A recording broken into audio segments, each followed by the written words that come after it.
Well, to be honest, gue di sini ingin memberikan sebuah kesaksian. Jadi sebuah kesaksian di mana ini adalah sesuatu yang gue benar-benar alamin sendiri.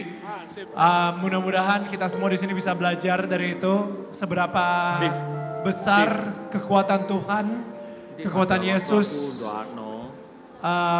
yang turun di hati gue. Ini perasaan ada orang yang ngomong gitu kayaknya. Sorry. Boleh duduk by the way semuanya, silakan. Saya yakin banget semua lagi pada keringetan gitu, jadi istirahat dulu aja. So, ini terjadi kira-kira 7 tahun yang lalu. Siap, ada orang sih bawa apa itu rantai ini aku di sebelah sana.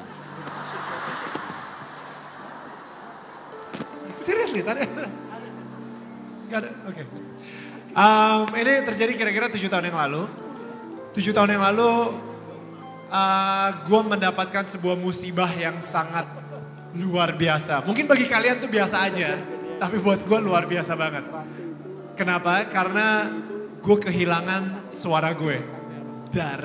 Gue adalah seorang presenter dan saat itu tiba-tiba ada tumbuh yang namanya nodul atau mungkin seperti polip di pita suara gue. Nah jadi pas gue temu nodul tersebut, itu gue kayak di vocal cord gue itu membuat gue bicara seperti, hey halo semua, hey baling-baling bambu, ya kayak gitu. Aneh banget suara gue gitu jadinya. Jadi sangat devastating, apalagi sebagai seorang presenter. Kalau misalnya nggak punya suara mau ngomong apa gitu kan. Nah selama itu kejadian 7 tahun yang lalu. Jadi kalau misalnya lo mau ngelihat, actually 5 sampai 7 tahun yang lalu sih actually. Gue agak lupa kapan.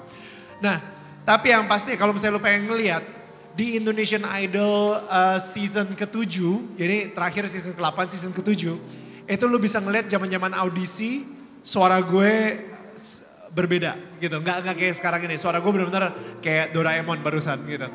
Nah, what happened ketika gue mendengarkan kalau misalnya gue sudah kehilangan suara gue, itu gue langsung jadi orang yang mendekatkan diri sama Tuhan. Gue berdoa tiap malam, gue rosario, gue ngelakuin jalan salib. Gue bener-bener, wah gila deh, orang tersuci yang pernah lu lihat, sadis gitu. Tapi tetap aja suara gue gak balik. jadi sampai akhirnya gue mulai kayak keliling coba cari kayak penyembuh, pastor penyembuh. Ke puncak, kita ke pastor penyembuh, didoain, nothing happen. Abis itu gue sempet ke dokter pun bilang ini harus operasi. Ya udah, gue operasi selama 1 bulan gue kehilangan job dan itu benar-benar gak muncul di TV dan benar-benar gak ngapa-ngapain.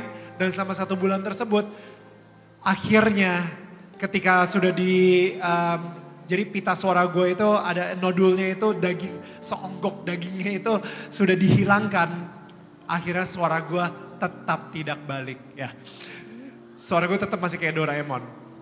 Sampai akhirnya gue pergi ke salah satu aktivis gereja. Dan beliau ini terkenal juga dengan kekuatan penyembuhnya itu. Yaitu Bapak Benyamin Ratu. Mungkin di sini ada yang pernah dengar Bapak Benyamin Ratu. Dia kerjanya dia sekarang udah purely tidak bekerja sama sekali tapi dia benar-benar bekerja untuk Tuhan Yesus. Jadi luar biasa sekali. Saya pergi ke dia, yang kasih tahu, yang rekomendasiin saya ke Bapak Benyamin Ratu, sahabat saya Sandra Dewi. Dia bilang, Nil lu cobain deh ke Benyamin Ratu. Ya udah akhirnya gue pergi, gue didoain dan ketika gue didoain itu